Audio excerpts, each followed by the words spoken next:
We have the work session of the Mayor and Council for Monday, January 23rd, 2012. It is 7 p.m. Excuse me, Mayor, I'm sorry. We have to do a special meeting to do the resolution to close for the yellow. Yellow. I don't have yellow. There we go. I got it. All right. Let's have a moment of silent prayer.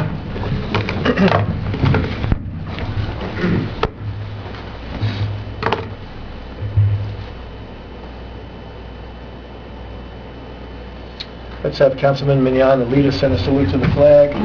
I pledge allegiance to the flag of the United States of America and to the republic for which it stands, one nation, under God, indivisible, with liberty and justice for all.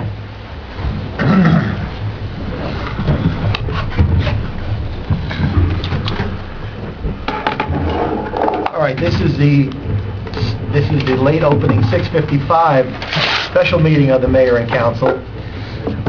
This meeting is held pursuant to the New Jersey Open Public Meetings Law, which was enacted to ensure the right of the public to have advance notice of and attend any meetings of public bodies at which any business affecting their interest is discussed or acted upon. In accordance with this act, the Mayor and Council of River Edge have caused notice of this meeting to be published by having the date, time, and place thereof posted in the Borough Hall, and notices having been sent to the record in the Ridgewood News.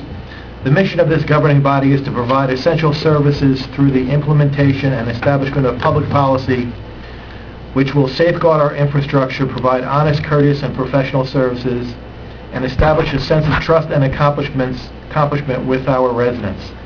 Through research and prudent planning, we seek to minimize risks by improving our services. We are sensitive to the needs of the taxpayer while realizing that this governing body cannot be all things to all people within the revenue constraints imposed by state mandates, economic conditions, and the prevailing attitudes about taxation.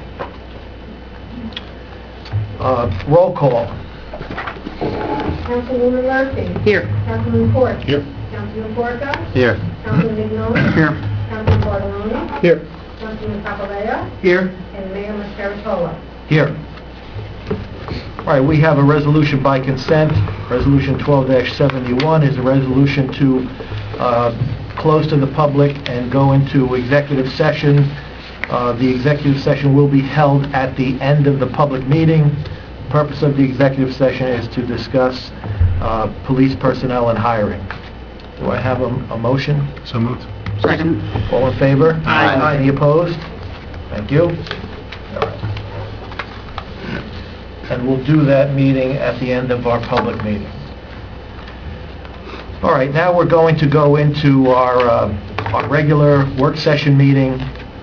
The first topic is Borough Administrator topics. We have our liability policies for the Recreation Department. We have Bobby Conway, our Recreation Director, here.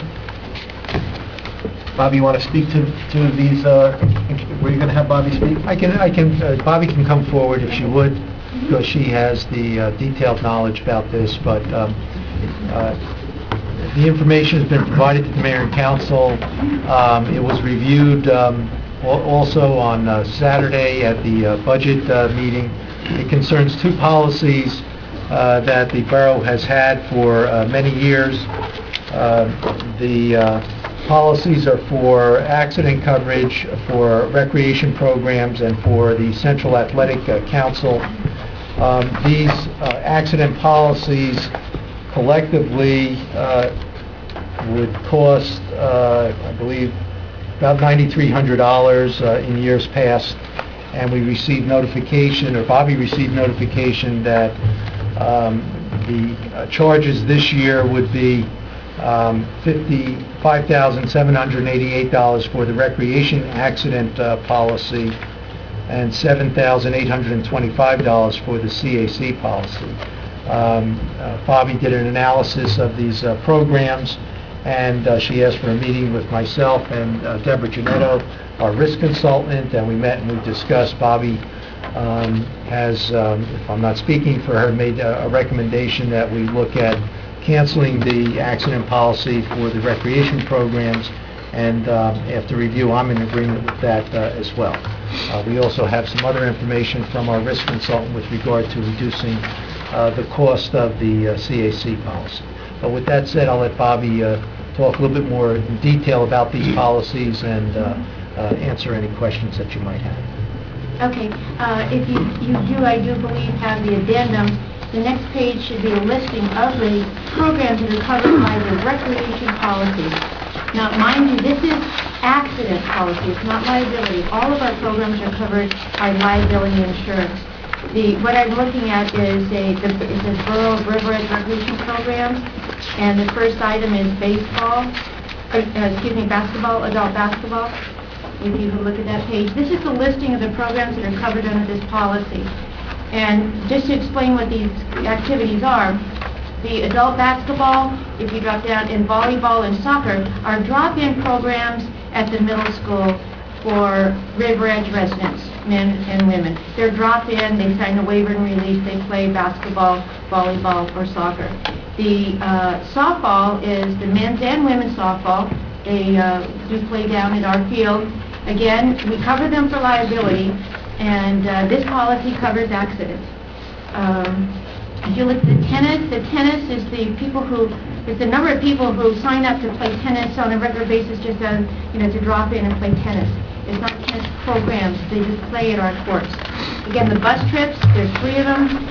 We're covering accident policy for bus trips, I question that. The River Edge Run, actually we should be, with our proceeds, paying for any insurance for the River Edge Run as a one-day policy. Instead of having the borough pay for over 800, 900 people for accident policy, the River Edge Run proceeds should really actually be paying for that. The other ones are the special events, Easter egg hunt, Halloween parade, and the holiday ceremony. Once again, we're inviting people to participate in this activity, but we're covering accident policy for all of these numbers. It's 2,100 people at $265 a person.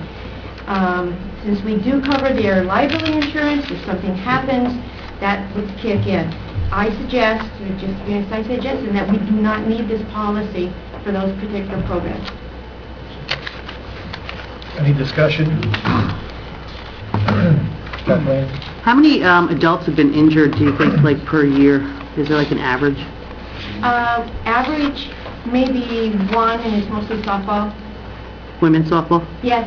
We've had 3 women blow out their knees in the last 4 years. But, and again, as you know, she's one of them, that a lot of times claims are put in and people's primary coverage pays for it. We are secondary. We never see a bill. And most of the time that's exactly what happens. We do not see a secondary bill from the adult programs. So that's $5,788 or $5,788 that I'm suggesting to you to consider dropping that policy. Okay. Any other discussion? No? Here's one more question. What would the pitfall be for dropping it? What would be the worst case scenario?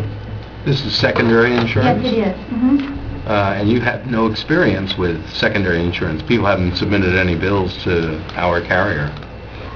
There have been a few over the last 10 years, maybe 3 or 4 that actually sent bills in for coverage in this adult. This is for this policy I'm talking about, not the children's policy or the youth adult or youth sports. And it's pure accident insurance, Yes. so anything accident related.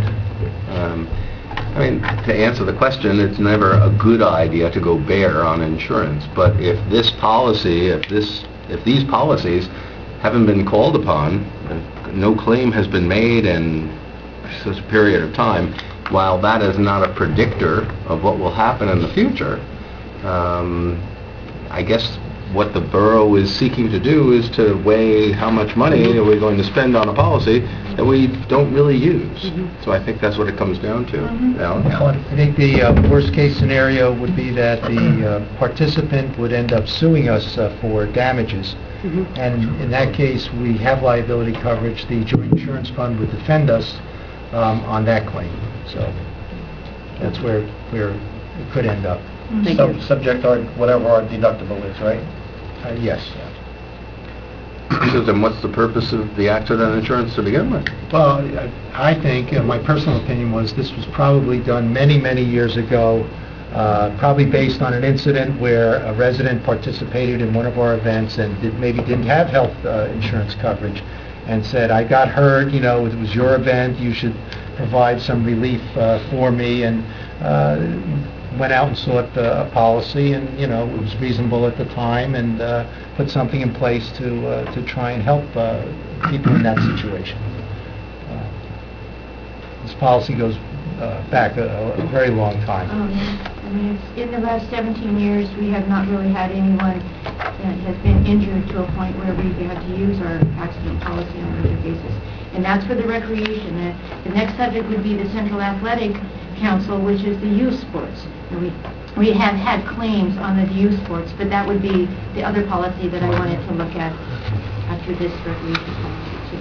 And the reason I wanted to look at that is because our coverage is $500,000 per incident, which from what our risk manager has tells us it is the Cadillac. I mean, we're paying a large premium for that $500,000 coverage, and it has been suggested that if we drop it down to $250,000 coverage for the programs, we would save about $362. And I asked her to look into our CAC, which is the Central Athletic Council. It covers all of our youth sports. It's our youth sports. And they are considering a loss history, and they're going to be reducing that by another $600. So we're going to have a reduction of about $900 if we go to the $250,000 coverage. And that is listed here too under Central Athletic Council. And that would be my next suggestion, is to do that, since we are at a high end of coverage, the highest end that is possible. And again, that would save us some money. All right, Arthur? Alan, does the risk manager take a position as to this accident, just this accident policy? Do they advise one way or the other, or do they just leave it up to the borough to make a decision as to whether it should happen? The only thing they advise us, that we must have an accident policy for the kids, basically. It's a requirement of the Joint Insurance Fund in order to have the CAC considered as a quasi-public entity and receive the liability coverage that the Joint Insurance Fund pays. So as long as we meet that minimum standard, I think the risk consultant says this is a discretionary decision of the council as to how much you want to provide. Mm-hmm. And she actually did offer out the opportunity to drop it to $250,000 when we met with her. So it was her suggestion. Any discussion on the CAC policy? Kathleen? Just dropping it to $250 saves $360, you said about? Yes. I mean, you're giving up $250,000 worth of coverage for $360. Right. Bucks. Doesn't seem Doesn't sound like it's prudent. really that good of a deal Yeah. to me anyway. Al, you do a lot of this. No, actually, I don't do any of this. This is This this is only medical benefits. Yes, this is Yeah. medical benefits. This isn't my, particular area, but I would agree. I mean, the premium on the CAC is what'd you say, $9,300? Or it's going to be like $7,000? Yeah. $7,825. $7,825. And dropping it in half only saves $360. $360? Doesn't seem- And they will give us a loss history consideration and drop it $600 automatically. That's automatic regardless if we drop it or not. We requested, yes, they've offered that out. They don't want to lose the physical insurance, so they've offered out a loss history consideration. Mayor, if I may, if we act tonight on the recreation policy, we may still have to pay $1,000 for the time that the policy's been in effect this year. We will, of course, Bobby and I write letter, provide data that, we should not be assessed for that amount of money, but there is the chance that we still may have to pay $1,000 towards that. All right, what are you looking for, Alan? I'm looking for a motion to cancel the accident policy for the recreation programs. That would be the first one, and then I think the second one would be that Bobby and I would just go back and try and get the experience discount, and I would not do anything with the $362 tonight. I would agree, only in the event that there's, there's a catastrophic claim against a borough. There was a claim involving a boy that was hit by a ball in the chest, and he wound up with a serious heart defect, which would, use some type of injury like that, or a concussion or a head injury, could use up that $500,000 limit in no time. Kathleen, you wanted to... I just had one other question. Is there any, competition or other places to see if we're getting the best rate? I would leave that to Alan. That would be for our risk manager. Has anyone looked into it? Do you know if they've looked into it? I think she has, and I think that's part of the problem, is that there aren't a lot of companies that write this kind of policy. But we'll certainly pose the question to her specifically. Is there a motion to cancel the one policy for recreation? So moved. Second. All in favor? Aye. Any opposed? Okay, and we're just going to leave the other one alone? Yes, and we'll see if we can get the experience discount. Lost history consideration. All right. Thank you for coming tonight, Bobby. You're Anything else welcome. you want to Thank tell you us? for your time. Any events you want to tell us about that are coming up? Well, the River Edge Run is April 21st, and we're teaming up with the Melanoma Foundation and fundraising for them as well as part of that. And so that's what we're working next to. And softball sign-up is next week, 2 weeks from today. So Great. those spring sports are starting up now. So, Okay. Yeah, lots of excitement. So thank you. Thank Thank you. Bye. Thanks, Bobby. Thank you. Bye-bye.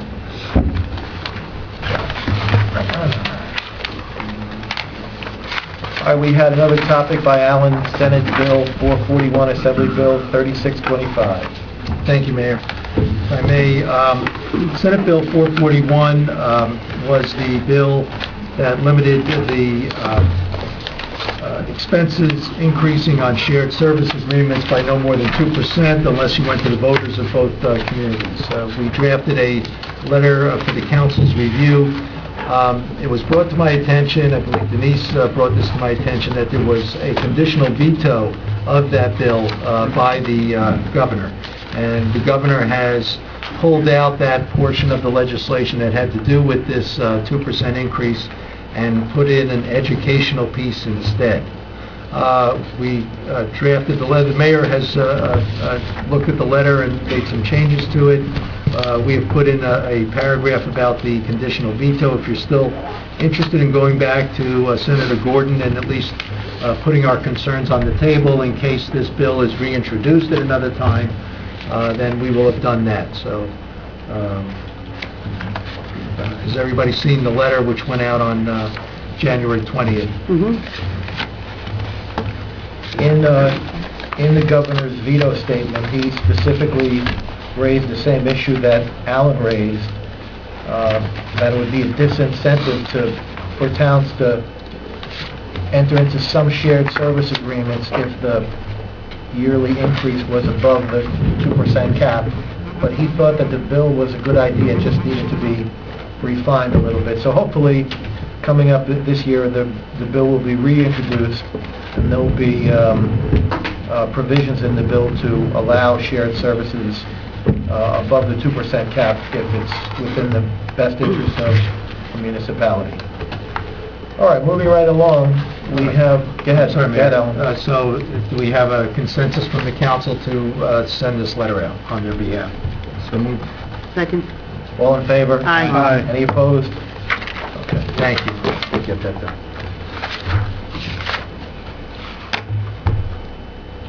All right, on for discussion, we have three items. First one was RFQs for redevelopment attorneys. I know that we received 3 more RFQs. I don't know if everybody has reviewed them or if we're prepared to discuss them tonight or if we want to discuss them at a later date. I had a question. Okay.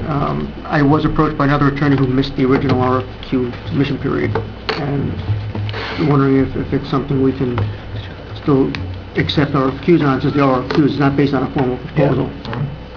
So, I don't see any problem with that. Anybody else? Do I? No, Is that in the form of a motion? I can put it for, Keep the RFQ period open for possible redevelopment attorneys? I'll make that motion. I'll second that. All in favor? Aye. Any opposed? Okay.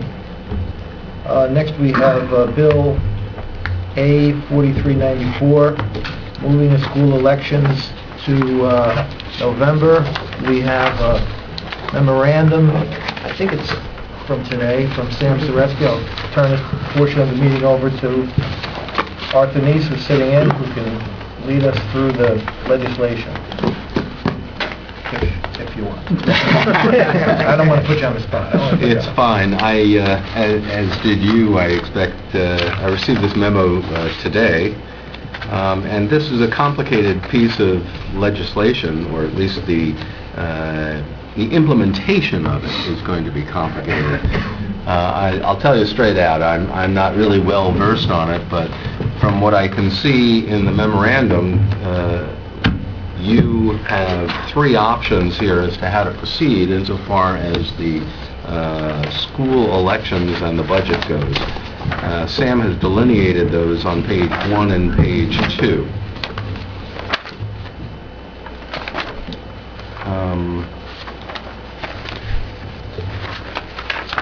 It sounds to me, and again, I'm not fully versed on it, and I would respectfully commend you to Sam's memo as well as perhaps even the legislation itself, but it sounds to me like there is a natural tension between the governing body making a decision or the Board of Ed making a decision on when it will have its elections, when those will occur. Based on what I've read, there is no resolution to that tension that exists between the two bodies in the law itself. And as with most decisions of this magnitude, it comes down to a policy question. And you folks are eminently well qualified to make policy decisions about what should happen. But I think it's on your agenda for discussion, and I presume that you've read through the memorandum and can now discuss it. I can't really impart to you much more information. I don't really have it right here, right now, so for that I apologize. Al is our liaison to the boards of ed. Maybe he'll have any suggestions or comments, Al? Yeah, I mean, I was going to do this in council reports, but I'll bring it up now since it ties in. This was a topic of conversation at the last Board of Ed meeting for River Edge. It is going to be on the Riverdale agenda tonight. They have a meeting as well. In essence, as you said, there are three ways that the school board election can be moved from April to November. One is by petition, the other is by a resolution from the Board of Education, and also a resolution from this governing body. In order for it to affect Riverdale, it would have to be passed by River Edge and Oradell separately before it could affect Riverdale. What this does, in essence, is that no longer would the voters, if it's moved from April to November, the voters would no longer be able to vote on the school budget, so long as it's within the 2% cap. If it goes over the 2% cap, or the law should change in any way, then it would go to the voters as it does right now. But as long as it stays at the 2% cap, there is no vote on it, much like our own municipal budget. They would be elected, the Board of Education members would be elected on the same day as the mayor, council, federal offices, and state offices. So there would be no election in April any longer. The Board of Ed, the sense I got from them was that some members were dubious of Governor Christie's motivations in supporting this and changing it. They wanted to know why he would be in favor of this. And some other people, were worried about taking away the right of the citizen to vote. So that seemed to be the discussion that was going on within the Board of Education. And they're going to bring it up again at their next meeting. So that's kind of where it stands with the Board of Education. They took no action on it last week. And I don't know whether or not they're going to or not at their next meeting, but that's kind of where it stands. So. All right. Any further discussion, Paul? Yeah, Al, you said that the question was that if the school keeps the budget under 2%, then the citizen has no right to vote then at that point, right? That's correct. It's like our own municipal budget. Then what's the point of having a Board of Ed? Well, who do you, much like, I would guess, this own governing body, who governs the town, who governs the schools? So that would be the sense. I gather. It's a trade-off, essentially, as far as I see it. You do lose the right to vote on the budget. However, it probably would shed more light on the Board of Education in that now that it's in November as opposed to April, obviously the turnouts are much less in April than they are in November. So it would shine additional light on the Board of Education as an organization, who's running and who's on it. So that's the trade-off I think you get. Governor Christie supported it. In fact, if you read, I read his statement that went along with this. He did not want it to be optional. He wanted it to simply be Board of Ed vote, elections removed from April to November. He did not want the Board of Education or the governing bodies to have a choice in this. I think the thought is that if it's capped at 2%, then that's an acceptable increase, and there's no reason to have it go to a vote. Moving it would save approximately, there was some discussion, but if you moved it, there would be a savings to the Board of Ed, and actually even to us, because then we would all share in the Board of Education of River Edge, Riverdale, and the town would share in the costs of the election come November. And that could be, savings of maybe $12,000 across those budgets.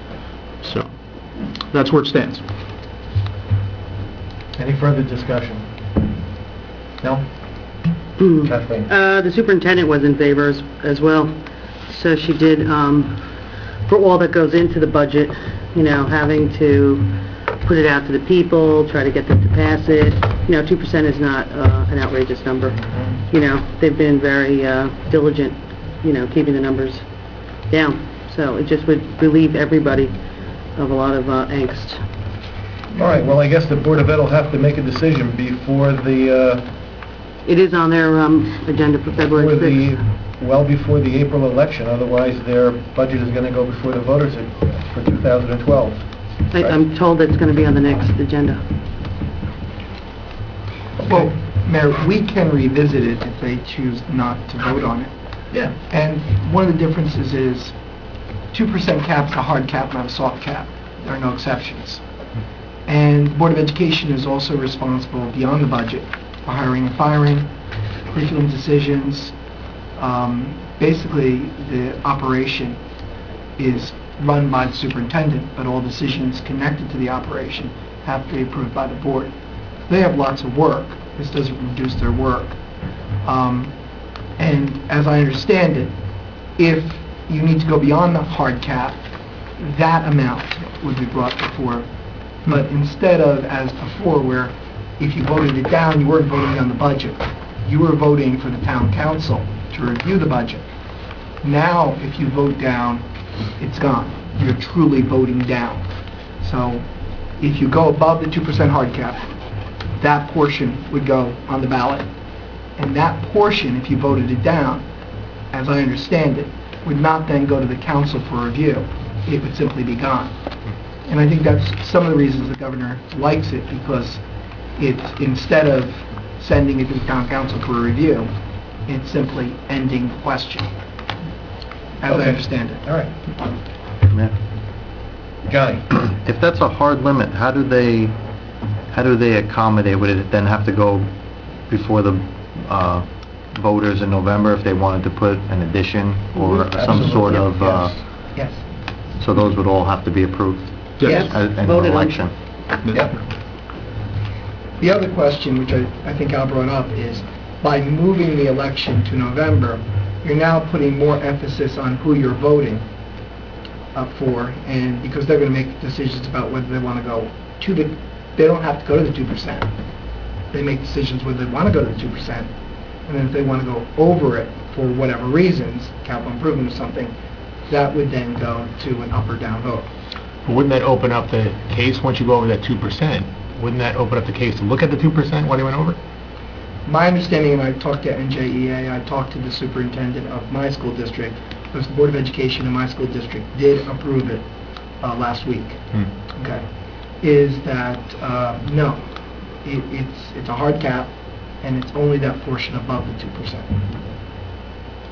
I don't know, I'm sorry, man, because I know this came up, was it last year or a year before that we were talking about the 2% on that, and I just felt that, in good times, when you can get lower than 2%, do we trust the school to really go at it and say, okay, we're going to be diligent and cut more off our budget?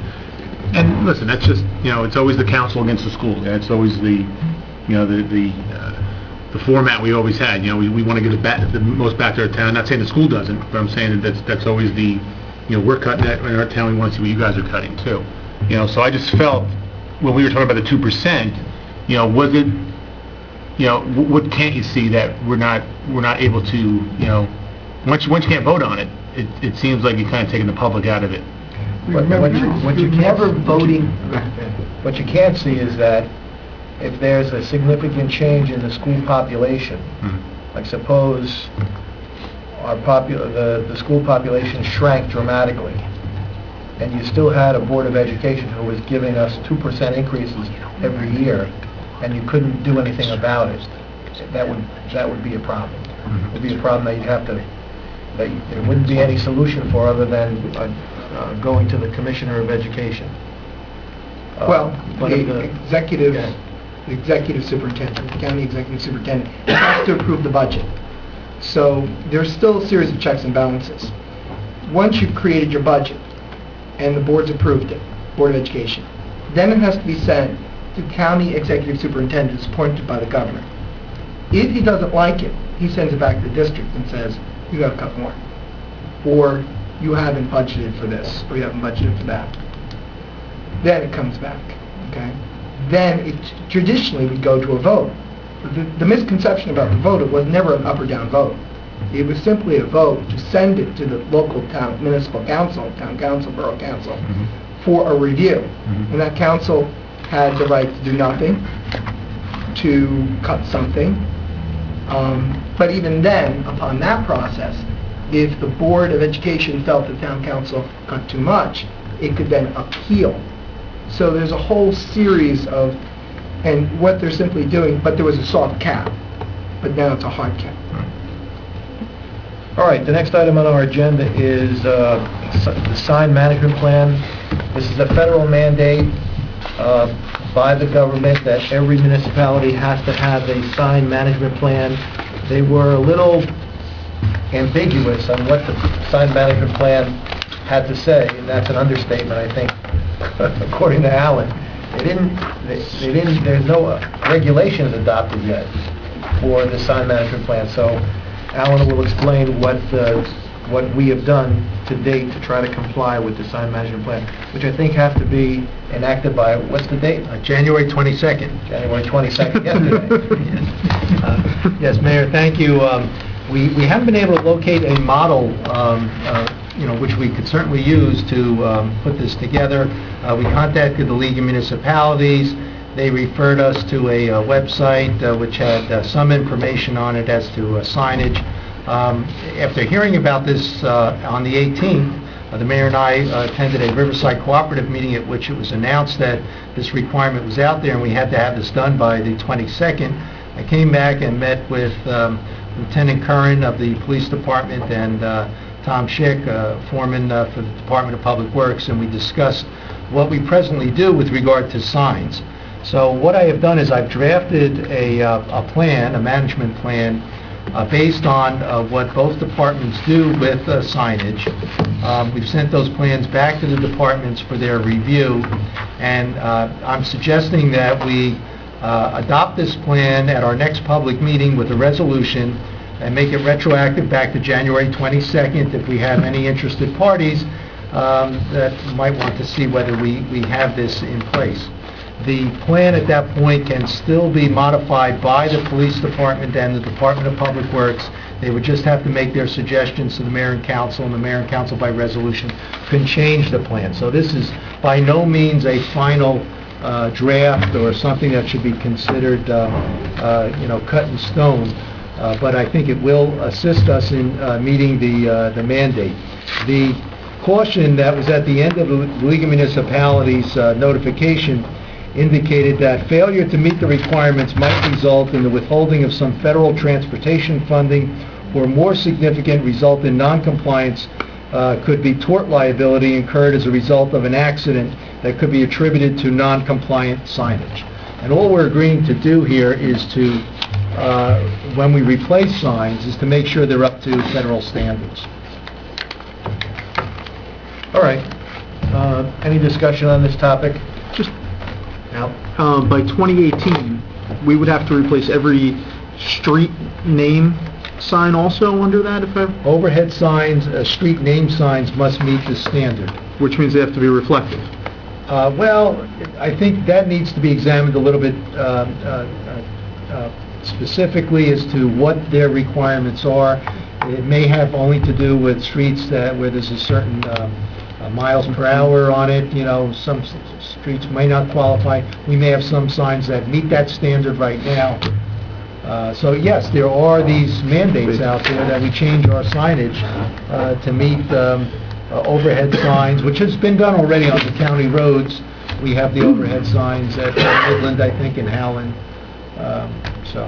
Yeah, some of the standards here have to do with reflectivity, things like that. There's an inventory form that our police department would have to basically take an inventory of every sign in town, where it is, what it says, what condition it's in, so that we can have a sign replacement program when they do normal wear and tear. And then they're adopting federal standards. I guess the standards are equivalent or equal to what's called the Manual for Uniform Traffic Control Devices, which everybody should use. We use it now. So, Alan, did you circulate a copy of your draft yet? The sign management plan draft? I sent the draft back to the police department, and I believe Public Works. I did make a few amendments since that time on the administration of the sign program. So I would... you want to put this on the agenda? I would put a resolution on, but both departments still have the opportunity to provide comments and corrections to you prior to February 6th. Okay, all right. So this will be on the agenda for adoption February the 6th. And we would put in the resolution that it be retroactive to January 22nd, right? Yes. Okay. Mayor? Yes. I'm just going over here to the history of the financial support for these signs. They have 2010, 6,000, and 5,000, and so on. What's the actual number that's been spent? Do we have the actual figures of... These amounts have been spent over the years. But like in 2010, did they spend 6,000? I'm pretty sure they're probably close to it, but I can report back as to whether they actually spent that money. Okay, thank you. I will do that. Okay. All right. We're done with our discussion items. We have our work session consent agenda. There are 2 items on the consent agenda. One is a resolution to approve the LoSAP eligible members for the River Edge Volunteer Ambulance Service. And the other one is to approve a resolution awarding a contract to YMP Consulting to give us an evaluation of the Borough Hall's HVAC upgrade, not to exceed $2,435. Any discussion on either of these 2 items? Okay. Can we adopt them by consent? So moved. Second. All in favor? Aye. Any opposed? All right.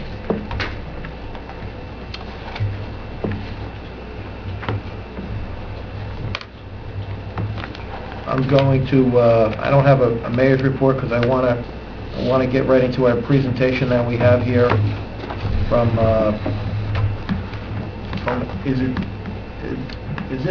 this is a program regarding the 9/11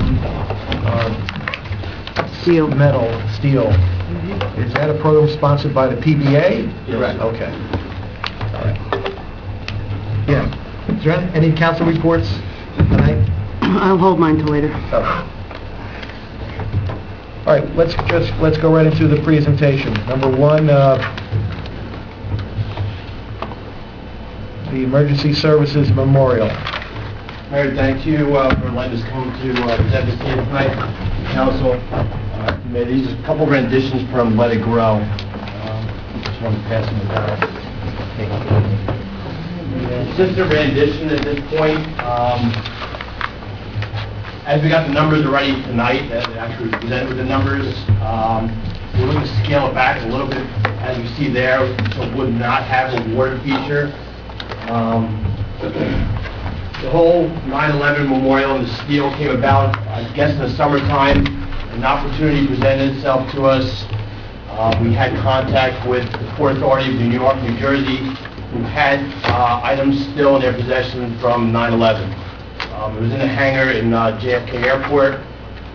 We had correspondences back and forth, and we obtained a piece of steel. Prior to obtaining the piece of steel, Officer Zavadi actually reached out to family members personally and got a feel from the family members if they wanted this piece of steel even to come to River Edge. Speaking to family members, if we got a feeling from the family members if they did not want it at all come to River Edge, we wouldn't have gone any further. Speaking to the family members, we got an input of there was no negativity towards it. Some look forward to seeing it come and the opportunity of having something like that coming to our town. We moved forward and got the steel with a large hurdle. A lot of questions were posed up front of like, where are you going to put the steel? I don't want to come to my backyard, of course, so you're presented with that every day. We took the opportunity and got the piece of steel and brought it to River Edge. Officer Staros is here with us and came with us, Officer Body, and the chief, and the emergency services here in town did a phenomenal job. And speak with Alan, the DPW assisted us with the manpower and the apparatus. We actually see the photos of the trailer that came from the Bergen County Engineering. It's actually a mosquito mission trailer that was able to hold the weight of the beam itself. The fire department, Chief Creedy here, came with us. Neil Carroll came first that day. And of course, as things may go, it was a torrential rainstorm going out there the whole way out and the whole way back. The wind blew, of course. We're out at the hangar and trying to secure the steel with the boom truck to load it onto the trailer and bring it back to River, back into New Jersey. What we're looking to do with the Mayor and Council's approval is where to put the steel.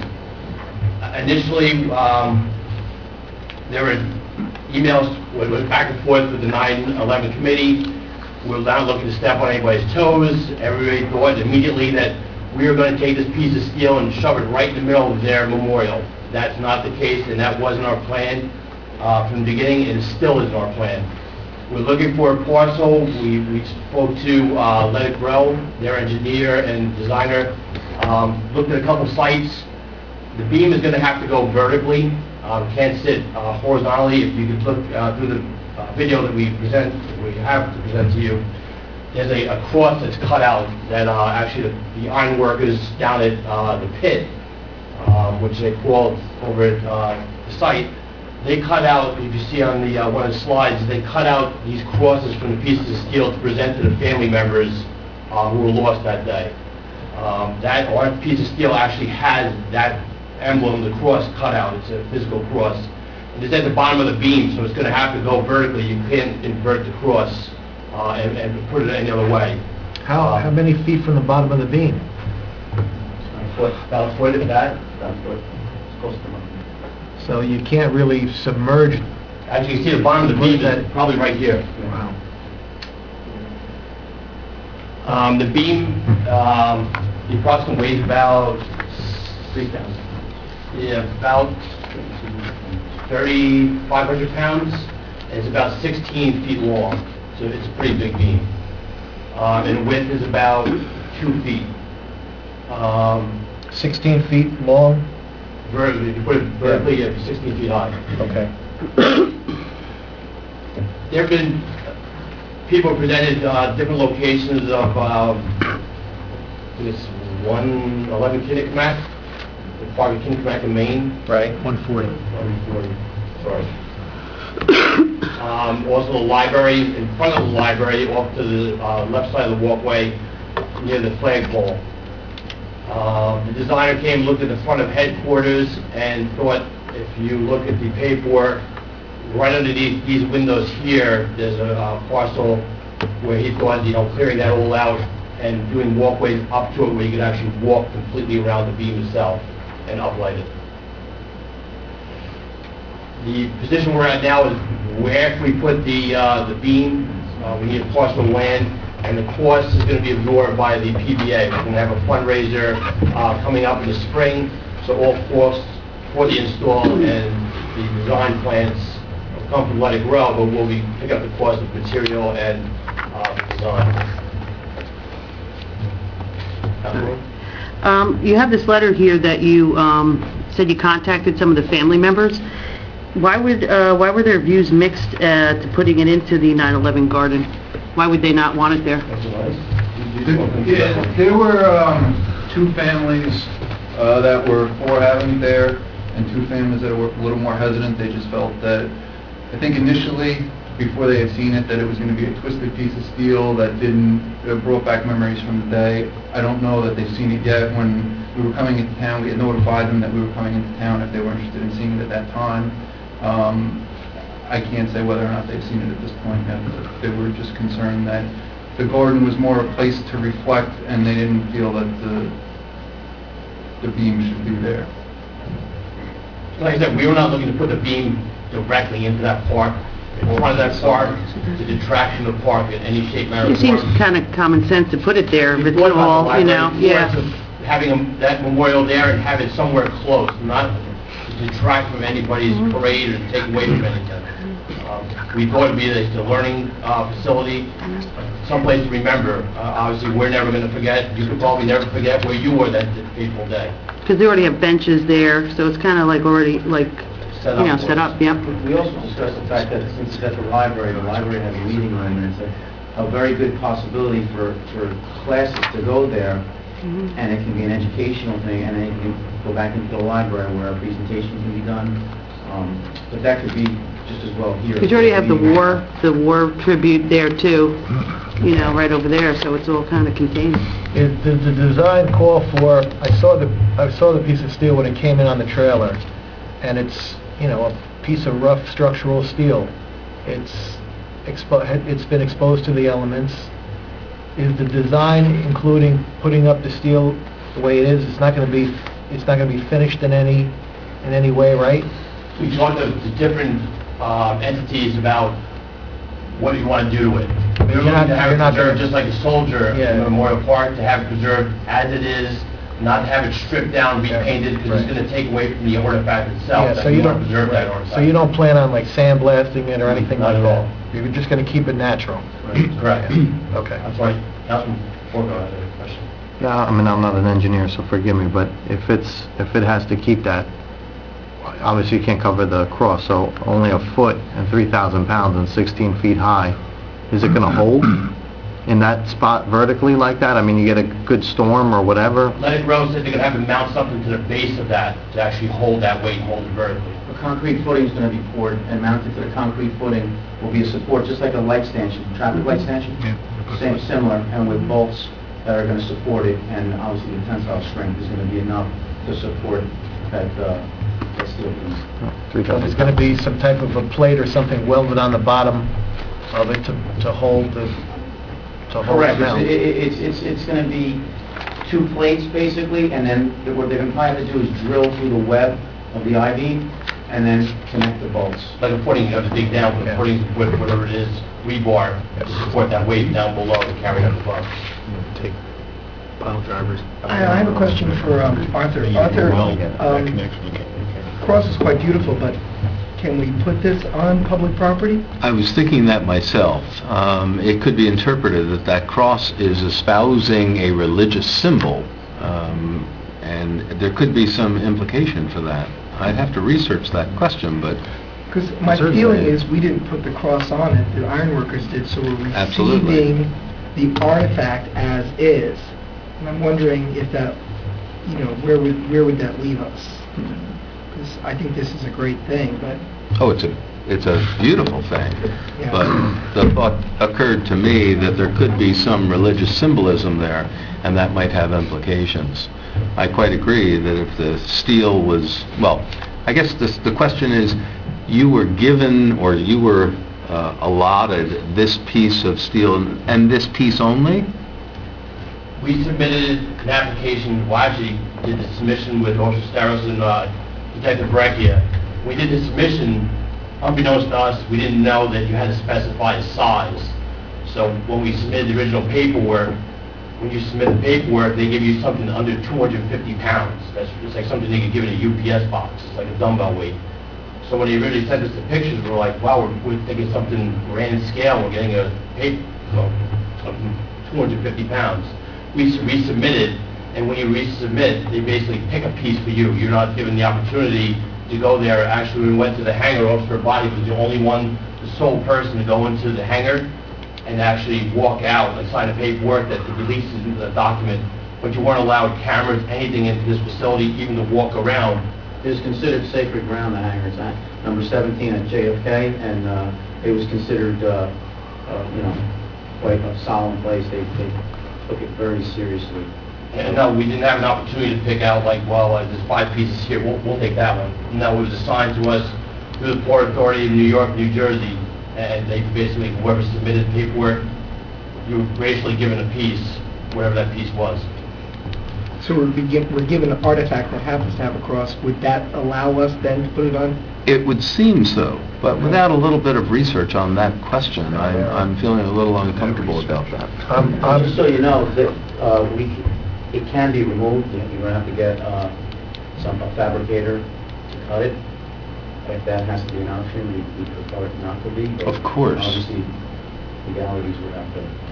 You just have to make sure that, because I'm a little familiar with this area of law, and when it could be seen by some other religious organizations that we're sponsoring a Christian memorial because it has the cross.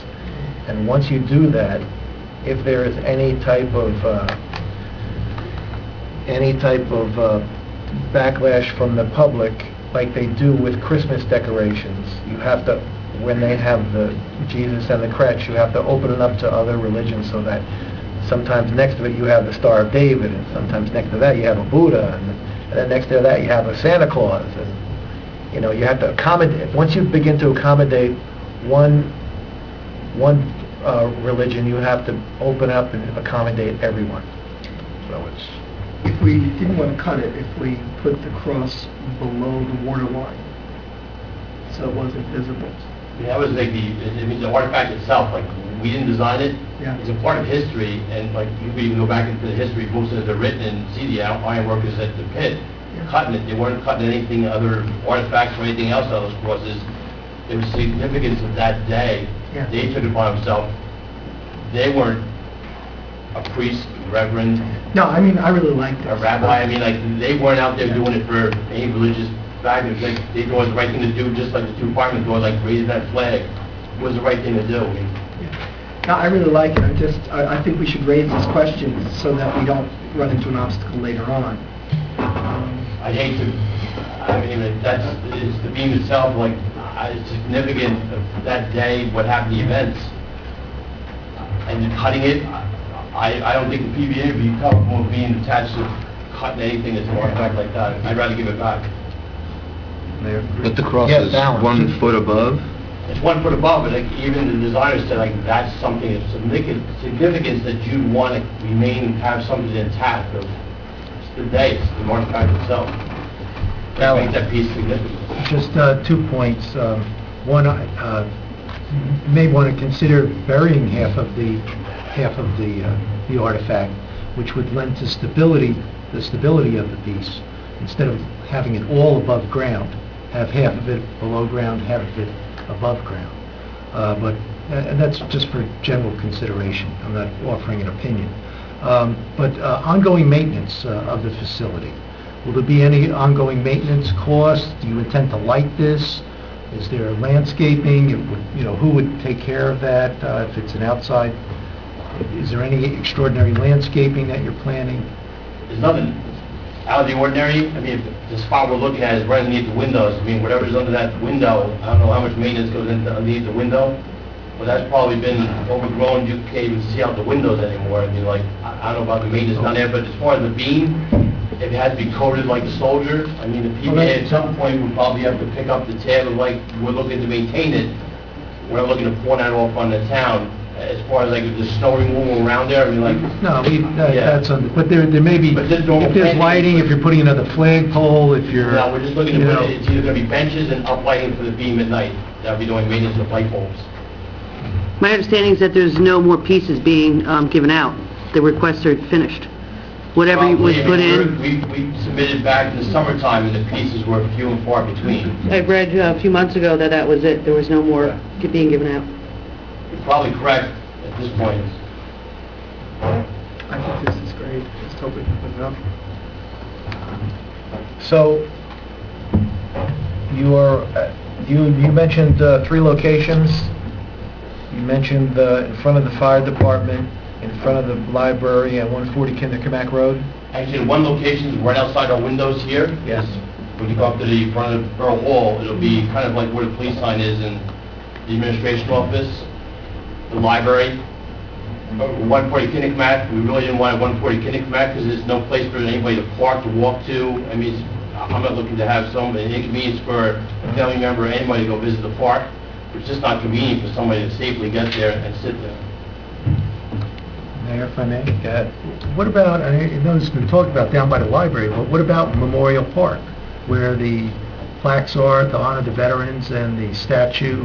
Is there some area there that would be appropriate for this? Not that close to the library, away from the library basically, but in the, before the tennis courts, between Continental and the tennis courts, that's Memorial Park. I mean, it's a good location, but if there's going to be emergency services memorial, it's completely separate from wherever you would want. If it's going to be a memorial for emergency services, it's in a park like where... Okay, you didn't mention that before, but that would be part of the reason for having it here. Have it right here, if we can Okay. put it right in front of Borough Hall, I mean, that was our rationale. Okay, no, I didn't follow that before. Thank you. Any other Believe me, questions? the PBA did this, it's for the town, it's not a benefit for us, I mean, it's a part of history, and like I said, we all remember that fateful day, where you were, what you were doing, and the notifications and what happened subsequent to that day, and where we are.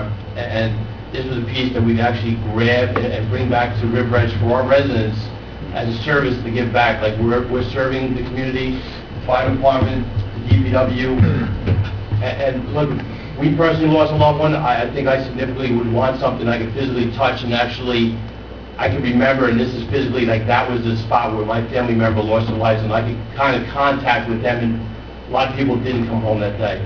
But I could physically go out to that beam and touch it, and a lot of emergency services personnel and just borough employees were able and still will be able to go touch that beam, and you'll have an instant bond with it.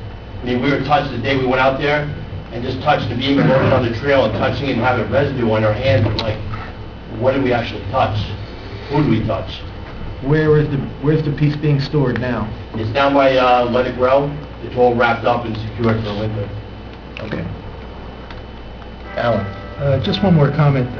Since I have some historical knowledge here, I seem to remember that for many years the PBA, the SOA, were looking for a police memorial, similar to what the fire department has on the other side. Do you envision this satisfying that need that I think went unfulfilled for many years? I've never heard of that before. Oh, okay. I appreciate that. The chief might remember that. PBA has secured this as an emergency services memorial in honor of not only those who lost their lives loved ones from town here, but also all of the men and women of the police and fire departments, ambulance services that lost their lives on that day.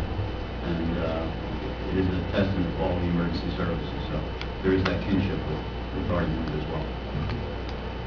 If the council wants us to go through the slide presentation, I don't know if you're sure. Yeah, we can. no, I thought we were, I'm sorry, Councilman, you have one. I just want to, while we're checking on the issue with the cross, if we could just make sure that we're checking that this is not us putting it up, it's a gift from the PBA. You know, not only is it a piece of history and an artifact that we got this way, but it was a gift. It's not us going out and getting it. It was a gift from the PBA, which is separate from the town. So, I don't know if that makes a difference. does make a difference. For my 2 cents, for whatever it's worth, I mean, this is a historic artifact.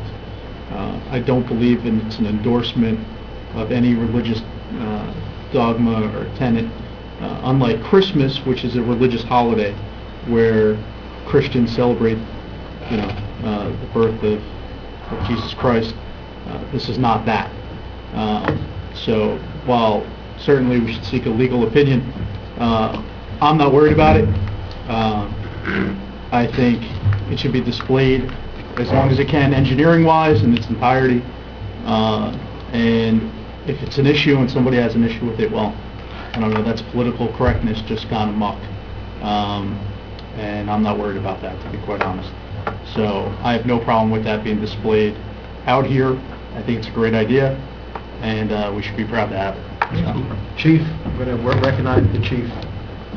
I think, very simply, if an educational marker was put up at some point on your site that explained that the cross cut into the steel was in fact done contemporaneous with the clearing of the World Trade Center Ground Zero site by iron workers who did this to several thousand pieces of steel at Ground Zero. And that while this cross may be associated with the Christian religion, members of various religions throughout the world were killed on that date. And I think right there it's putting the historical significance of it in context.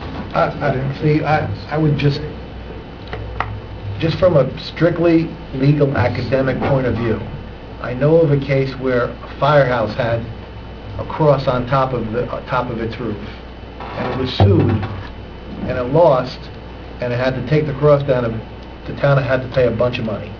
I think we have a more interesting case here because we don't have a cross. The cross was cut out of the beam and given to a victim's family. All we have is The remaining part. the cutout of the cross. So it's not even that we're displaying a cross. It's what's left of the beam after the cross was cut out. So it's really an interesting legal issue. Anyway, let's see the slide presentation. Mr. Bonnie made this with his leaving daughter, right? Yeah. From the beginning here. This is actually the trailer with everyone who attended that day in the pouring rain.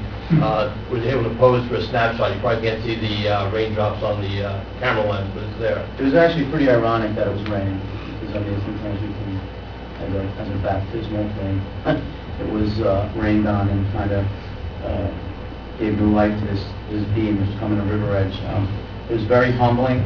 We were all, talking, and Chief can attest to this, that once that beam started coming out, it was quiet. Nobody was talking, and it was something to see. There was a Port Authority police officer that escorted us from the bridge to the airport, who worked on the pile, and he was humbled because there was a possibility that he could have been standing on that beam when he was out there for the rescue efforts. Back there. The hangar was enormous. I mean, like going out to JFK, it was just the magnitude of seeing that hangar, and you open these doors that would fit a, like 747, it just opened up and this forklift came out with this huge beam, and actually everything closed. It was like going to Area 51. Like everything was secret, you couldn't go in. And I'll tell you inside, because I was able to go inside the hangar, that there was some steel that was quite twisted up. that was not easy to look at.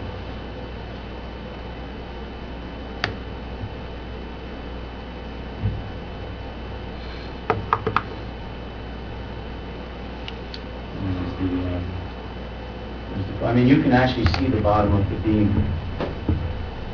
to the right lower corner.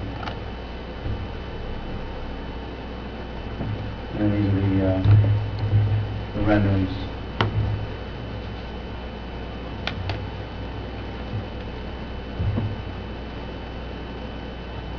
That's it. Thank you for your time. Thank you. Thank you. Do you have a time frame that you want to, that you're shooting for? We're looking for...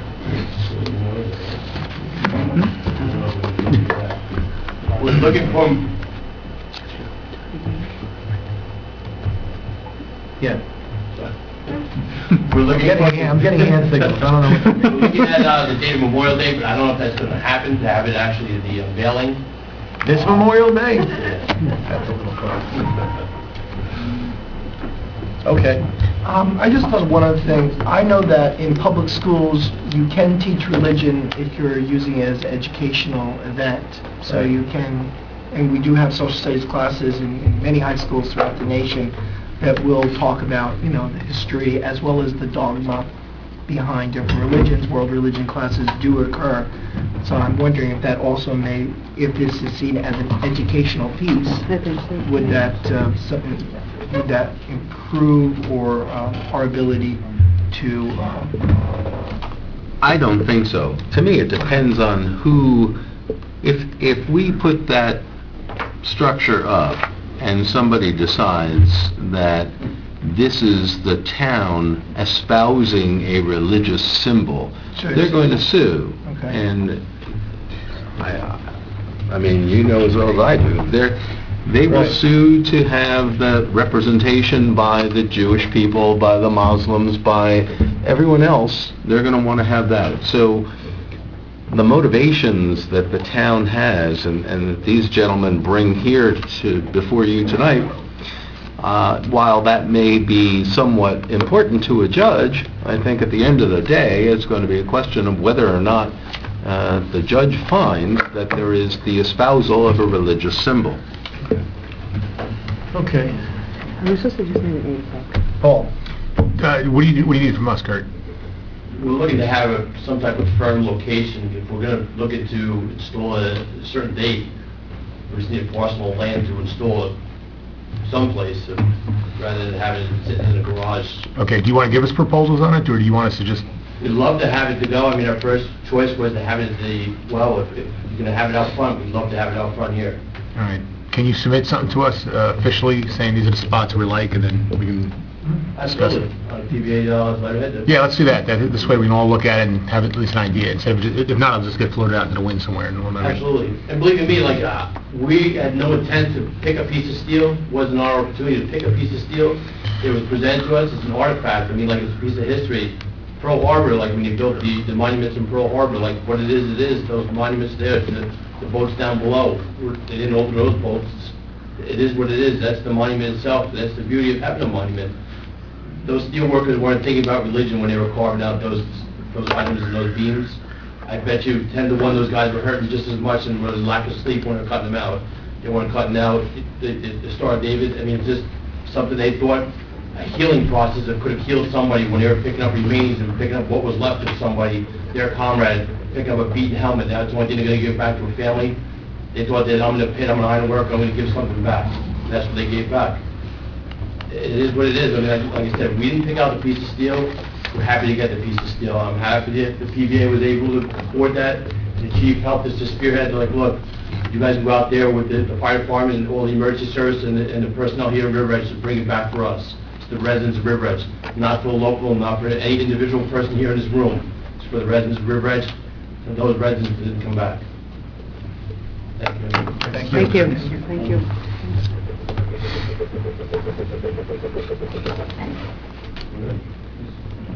Are we supposed to go out of work session into 8 o'clock session? No, there's no 8 o'clock Oh, session. okay, sorry. This is just a work session tonight. Sorry. Okay, any unfinished business? Any new business? Any items in new business?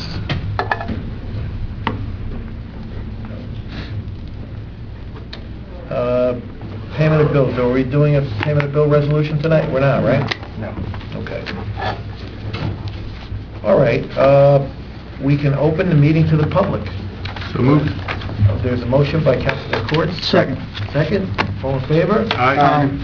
All right, if anyone wishes to speak to any public matter, they can stand, state their name and address, and be heard. No one? All right. Do I have a motion to close the meeting to the public? So moved. Second. All in favor? Aye. All right. Do I have a motion to adjourn the work session? So moved. I have a council liaison report. I take that back? Where's council liaison reports? On the agenda? We have council reports after work session consent. Oh. We want to open it up. All right. Reports. We'll open it up if any council person has a report. You don't want to save it to the public meeting? Sure. I think you should save it to the public Okay, meeting. I'll do that. Just my suggestion. There's no public meeting. No, I mean, not tonight. The next public meeting.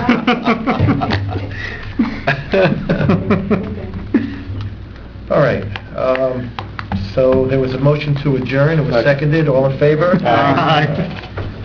All right, now we can have a motion to go into closed session, right? So moved. Second. What does that mean? Motion. Oh, yeah. Maybe 9, Okay. yeah, probably. Federal court.